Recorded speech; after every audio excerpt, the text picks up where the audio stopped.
Hello there everybody, I'm your host here today, Miss Nikki, and I just gotta say I'm super happy to be back and creating content for you guys. I know it's been a long time, it's been a lot of moving, a lot of shaking, a lot of figuring out of things, but we're back and I am just so excited for what's to come. So today the film that we're going to be talking about is going to be Black Swan.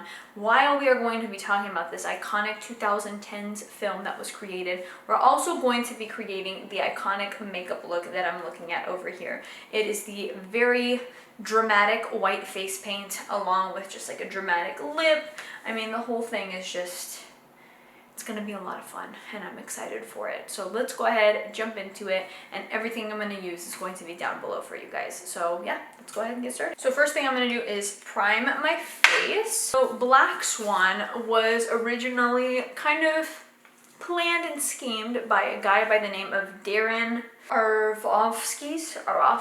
I'm gonna call him Darren because honestly, I don't know how to say his last name. The idea originated through his sister's studies in ballet. He drew inspiration from a lot of different places, like I said, from his sister's studies in kind of ballet to a film called All About Eve, which was a Polanski film, and then also a novella called The Double.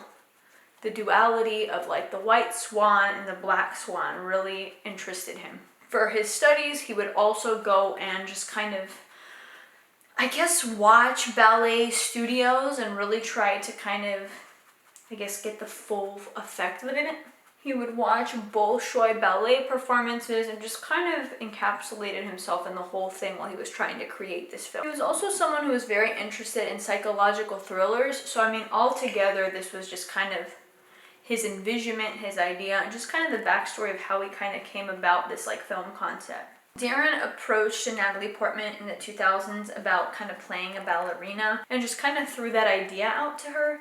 And she was actually really interested in it, primarily because she was trying to get older, more mature roles, and this was kind of a great stepping stone for her in that department. She went ahead and suggested Mila Kunis to also star in the film, and eventually he ended up going with Kunis as well. When it came to their training for this role, it was actually a very extensive process because obviously they both were not ballerinas, so it wasn't something that was like per se the most easy thing to do.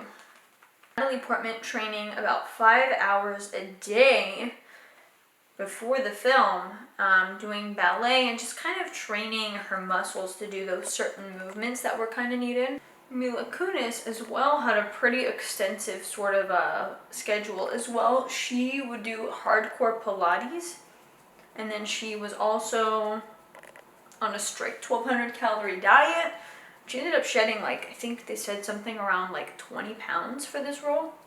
A woman by the name of Kimberly Perosa was one of the doubles for the actresses. I believe she was for Natalie Portman. Just kind of doing some of those trick shots that really didn't require like the face and all that stuff. Now, fast forward to about 2009. Now, 2009 is kind of when they started putting the production together. So from 2000, when they were kind of mentioning the idea, to 2009, I mean, it was some time. And they finally ended up kind of rolling with it and doing this whole film production. It was said that even in 2000, when he kind of floated the idea to Natalie Portman, that Natalie Portman, when he floated the original idea to Natalie Portman, that he did kind of mention a love scene kind of happening, and again, marinated on this idea for a good 10 years. So when it comes to the contouring, I'm just kind of taking my time with it. What you want to do is basically take a darker color like a black or a gray and just kind of outline it to give yourself a bit more of a distinct jawline kind of appeal. And then I also went up here. So when it comes to the contouring, I'm just kind of taking my time with it. What you want to do is basically take a darker color like a black or a gray and just kind of outline it to give yourself a bit more of a distinct jawline kind of appeal. And then I also went, like I kind of finished off, they were having multiple setbacks, they were trying to figure out certain things, they were talking about a love scene and not doing it, and then you fast forward to 2009, and it was official that Kunis did join in 2009, and the film was going to be distributed by Fox Searchlight Pictures, with a budget that they put together of $10 to $12 million. Principal photography began in late 2009 in New York City. So finally it's in production. Natalie Portman is on, again, 6 months of intense training for both of them. And it was time to basically put it all together. So when I go into the eyes are going to be a bit dramatic. I kind of want to keep this white base and kind of fill in the black in strokes, kind of like what you see here. So I'm going to use Haus Labs and just do my best to kind of sculpt what it is that I'm wanting from this look and hope that that white is going to peek through. So as I work on that, I'll go ahead and talk, but I cannot be doing both because this one is a lot. So now let's jump into the screenplay. So the screenplay initially was called The Understudy, and it underwent a lot of changes, transitioning from an off-Broadway setting to basically the ballet world, eventually becoming the Black Swan. And after multiple developments and setbacks, the project gained momentum with the involvement of a guy by the name of Mark Heyman and, of course, Natalie Portman. The film was distributed by Fox Searchlight Pictures with a budget of $10 to $12 million. Principal photography began with a Super 16mm camera in New York City in late 2009.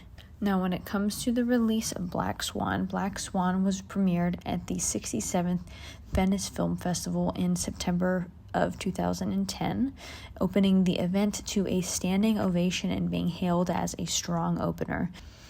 The festival's artistic director chose it over another film, considering it to be the better fit. The movie completed the festival and marked Aronofsky's third consecutive premiere there. It also had showings at another festival and at a gala screening that was in Toronto for the Toronto International Film Festival. So basically it was kind of all over the place. New Orleans, Austin, Los Angeles, so on and so forth. And a lot of people just were obsessed with it. Now, when it comes to its film release, it had a limited release in specifically North American cities on December 3rd of 2010, opening in 18 theaters and an unexpected box office triumph. It earned $415,000 on its debut day, averaging an impressive $23,000 per theater. And by the end of the open weekend, it grossed about $1.4 million, equating to about $80,000 per theater. In its second weekend, the film expanded to 90 theaters and earned $3.3 million, ranking 6th at the box office. And by the third weekend, the release had expanded to 959 theaters, garnering $8.3 million. And it went on to achieve a gross, total of over $106 million in the United States and $329 million worldwide. Overall, on Rotten Tomatoes, it got a 8.2 out of 10 in the critics' consensus. It highlighted the intense melodramatic nature of the film and basically its bold direction. People seemed to love it. Obviously, with the love does come a bit of controversy. People, especially the critics, most notably kind of pointed out the similarities between Satoshi Kon's 1997 anime film Perfect Blue and Black Swan.